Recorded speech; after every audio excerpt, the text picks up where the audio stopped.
तो दोस्तों, इस मॉडर्न टाइम में अगर सबसे खतरनाक हथियार है तो वो है इंफॉर्मेशन।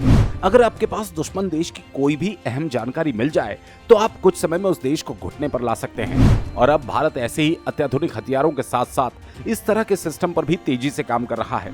हम सबको पता है कि कारगिल के समय अमेरिका ने अपनी सैटेलाइट से इंफॉर्मेशन देने के लिए मना कर दिया था और फिर भारत को इजराइल से मदद मांगनी पड़ी थी। यही वजह है कि जब तक स्वदेशी टेक्नोलॉजी डेवलप नहीं कर लेते तब तक हमारा फ्यूचर अच्छा नहीं होगा। और अब इस क्षेत्र में भारत को इंडिपेंडेंट बनाने के लिए इसरो ने अपनी कमर कस ली।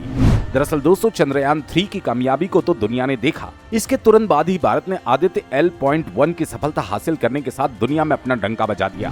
भारत ने दुनिया को बता दिया कि अंतरिक्ष में भी भारत अब पीछे नहीं रहने वाला और भारत अब आसमान में भी दुनिया के विकसित देशों के साथ कदम से कदम मिलाकर चलेगा।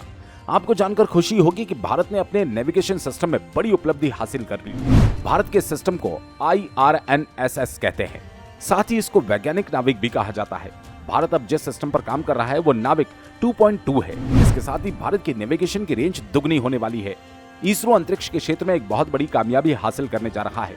आपको बता दें कि इसरो चीफ एस सोमनाथ ने साल 2023 में इसके बारे में जानकारी दी थी। उन्होंने एक कार्यक्रम को संबोधित करते हुए कहा था कि भारत इस दिशा में तेजी से काम कर रहा है। भारत जल्द ही अपने नेविगेशन रेंज को दुगना कर लेगा।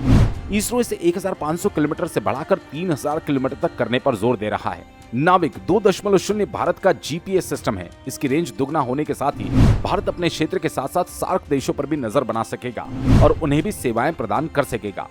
दोस्तों, अभी तक दुनिया में केवल 4 ही देशों के पास ग्लोबल नेविगेशन सिस्टम है। इनमें अमेरिका, रूस, ब्रिटेन और चीन है। इसके अलावा दुनिया के 2 ही देश क्षेत्र नेविगेशन सिस्टम पर काम कर रहे हैं। उनमें जापान और भारत शामिल है। नाविक 2.2 के आने से और इसकी रेंज बढ़ जाने से भारत की निर्भरता GPS पर से कम हो जाएगी और अमेरिका के भरोसे अब भारत को नहीं बैठना पड़ेगा।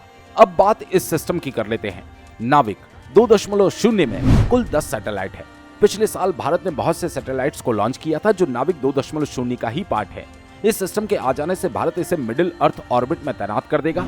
इसी ऑर्बिट में अमेरिका और अन्य देशों की सैटेलाइट घूमती है। इसके माध्यम से इसरो अर्थ सर्विलेंस कर सकेगा। नाविक 2.2 में लगे automatic log made in India है।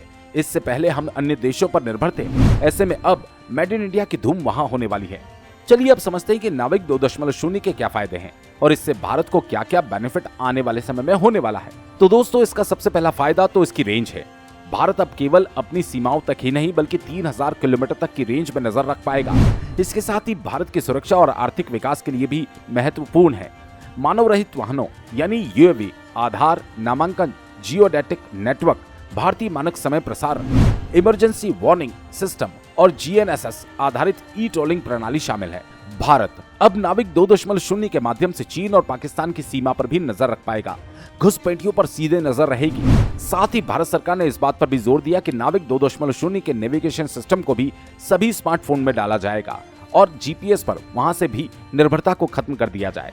साथ ही इससे दुश्मन की गतिविधियों पर भी नजर रखी जा सकेगी। तो दोस्तों, भारत के वैज्ञानिकों के लिए कमेंट में जय हिंद जरूर लिखें और हाँ, ऐसी ही इंफॉर्मेटिव वीडियोस पाने के लिए वीडियो को एक छोटा सा लाइक और चैनल को सब्सक्राइब जरूर कर ले।